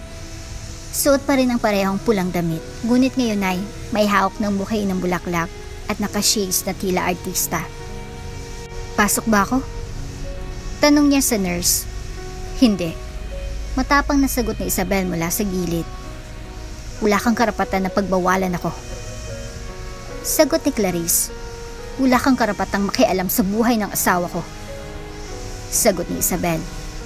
Muntik mo na siyang mapahamak dahil sa kagagawan mo. Hindi mo pwedeng itaboy ang taong minahal niya ng totoo. At bago pa siya makalapit kay Isabel, isang malutong na sampal ang bumagsak sa pisngi ni Clarice. Halos manginig sa hallway ang lakas. Napatigil ang lahat. Tumulo ang luha ni Isabel, ngunit hindi siya umatras. Hindi ako palaban, Clarice. Pero ngayon, hindi na ako magpapaapi. Tama ng kahiyan, tama ng panggugulo. Hindi ka na bahagi ng buhay ni Elian at kahit anong gawin mo, hindi ka na babalik sa puso niya. Biglang sumulpot mula sa elevator si Lola Becca. Matikas pa rin ang edad nito. Marahan siyang lumapit sa eksena, hawak ang tungkod. Anong kaguluhan na naman to? Tanong ng matanda. Lola Becca, siya po ang... Nagsimulang magsalita si Isabel. Alam ko kung sinong may sala. Singit ni Lola Becca, sabay tutok ng tungkod kay Clarice. Clarice, ilang beses ka na naming pinagbigyan. Ilang beses ka nang bumalik sa buhay ni Elian para guluhin siya. Pero ngayon, tama na. Pero, wala nang pero. Madiing sagot ni Lola Becca. Elian has moved on. At masaya siya, Clarice. At hindi mo na kayang palitan ang babaeng yon, si Isabel. Na sa kabila ng lahat, ay nanatili sa tabi niya. Ikaw, tumakbo ka, umalis ka. Ngayon gusto mong bumalik? Hindi na, tapos na kayo. At kung may natitira ka pang respeto sa sarili mo, tumalikod ka na at huwag nang bumalik. Lumuha si Clarice, ngunit walang makalapit sa kanya. Wala ring nagsalita sa harap ng totoo. At matandang karunungan, wala siyang laban. At sa wakas, tumalikod siya, tinanggal ang shades, pinunasan ng luha, at umalis ng tuluyang luhaan. Ang araw ng operasyon ay dumating. Sa ospital, habang binabagtas ng stretcher, ang hallway patungong operating room. Tahimik lang si Elian, hawak niyang kamay ni Isabel, mahigpit. Tila ayaw pakawalan kahit isang segundo. Kapag nagising ako, mahina niyang bulong. Ikaw agad ang gusto kong makita. Ngumiti si Isabel. Ngunit sa ilalim ng kanyang ngiti ay ang kaba. Kapag nagising ka, tatayo ka na. Hindi na lang sa kama, hindi na lang sa laban, kundi para sa sarili mo at sa atin. Hinaplos ni Elian ang pisngi niya. At ikaw ang dahilan kung bakit gusto ko pa ulit lumaban. 5 oras ang lumipas. Tahimik ang waiting area. Nandun si Lola Becca, Renel, at ilang pamilya ni Elian. Tahimik silang nagdarasal habang si Isabel ay hindi umaalis sa harap ng operating room. Mariing nakapikit, mahigpit ang hawak sa rosaryong pamana sa kanya ni Chang Ophelia. Nang sa wakas ay lumabas ang doktor, lahat ay sabay-sabay tumayo. Mrs. Dilara, ngumiti si Dr. Lim. Successful po ang operation. Ang spinal fusion at limb reinforcement ay nag-respond ng maayos. Kailangan na lang po ng ilang linggong therapy, pero sa ngayon, makakalakad na ulit ang asawa mo. Napatigil ang mundo ni Isabel, parang may sumabog sa puso niya. Hindi sakit, kundi galak. Tumula ang luha sa kanyang pisngi, mabilis at walang kontrol. Salamat po, Dok. Salamat. Paulit-ulit niyang sambit. Makalipas ang 3 linggo, sa therapy room ng ospital, tahimik ang lahat habang inihahanda si Elian para sa unang pagsubok ng paglakad ng walang saklay. Suot niya ang gray sweatpants at shirt. May bahagyang benda sa tuhod, ngunit matatag ang postura. Handa ka na? Tanong ng therapist. Tumango si Elian, ngunit ang mga mata niya ay hindi sa therapist nakatingin. Nasa dulo ng room kung saan naroon si Isabel, nakangiti ito, ngunit halatang naiiyak. Lakad ka lang. Papunta sa akin. Bulong ni Isabel. Huminga ng malalim si Elian. Unang hakbang. Nanginginig ang tuhod. Pangalawa, medyo nakaupo ng konti. Pangatlo, pinilit tumayo muli. Isang hakbang pa, isa pa, at isa pa. Hanggang sa nasa harapan niya na si Isabel. Heto na ako. Bulong niya. Nakatayo. At papunta sa'yo. Hindi na napigilan ni Isabel ang sarili. Agad siyang yumakap kay Elian. Mahigpit. Parang ayaw na siyang pakawalan. Umiiyak siya. Hindi dahil sa takot o sakit, kundi dahil sa labis-labis na tuwa. Akala ko, hindi ko na ito makikita. Bulong ni Isabel. Hinawakan ni Elian ang mukha niya. Ito ang pinakaunang pangakong gusto kong tuparin sa'yo. Ang tumayo muli. Para sa atin. Lumapit ang buong pamilya. Si Lola Becca ay tahimik na tumutulo ang luha.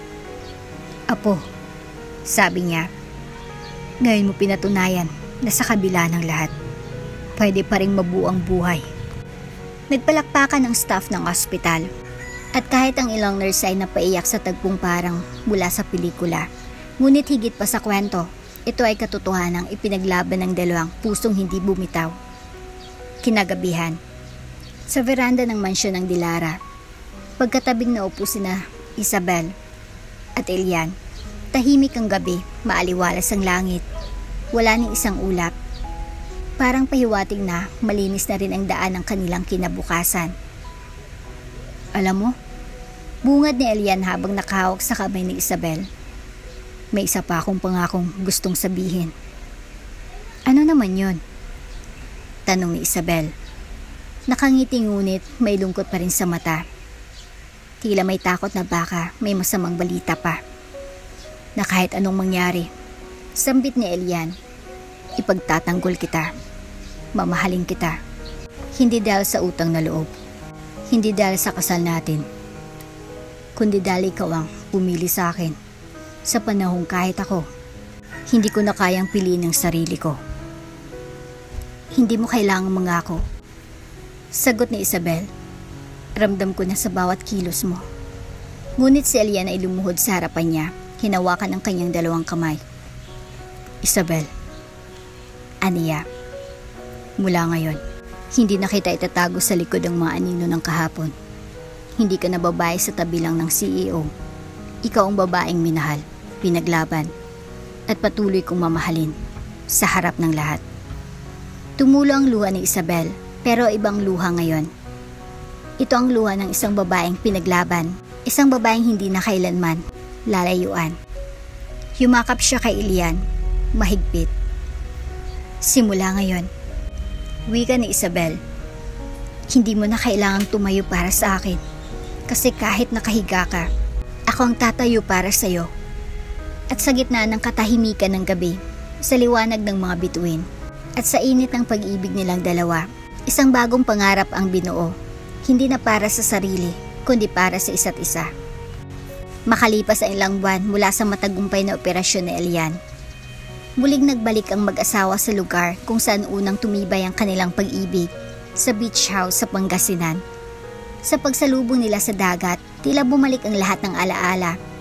Ang una nilang harutan sa buhangin, ang malalim na pag-uusap sa ilalim ng bituin, at ang mga halik na naging panata ng puso nilang dalawa. Parang kailan lang, bulong ni Isabel habang nakayapak. Tinatamasa ang malamig na buhangin.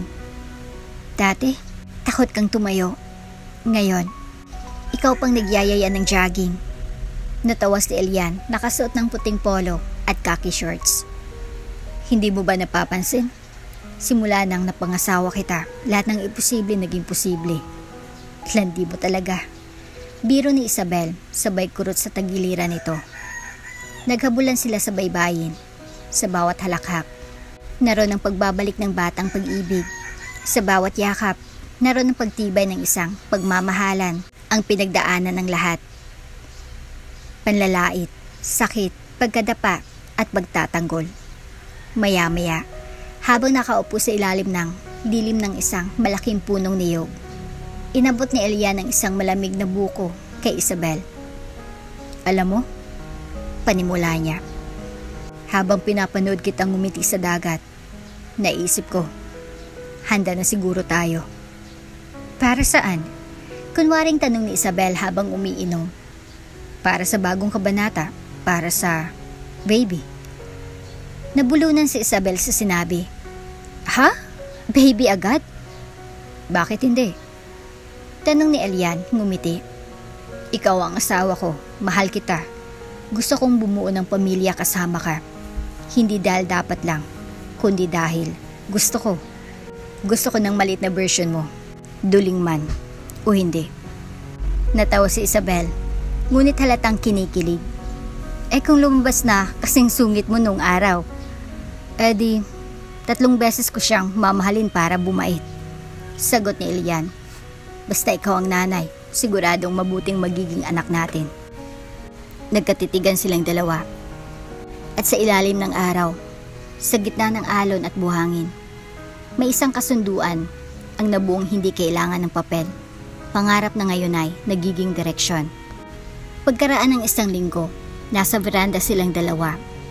Sa harap nila, may simpleng hapunan, inihaw na pusit, sinigang sa bayabas at malamig na buko juice.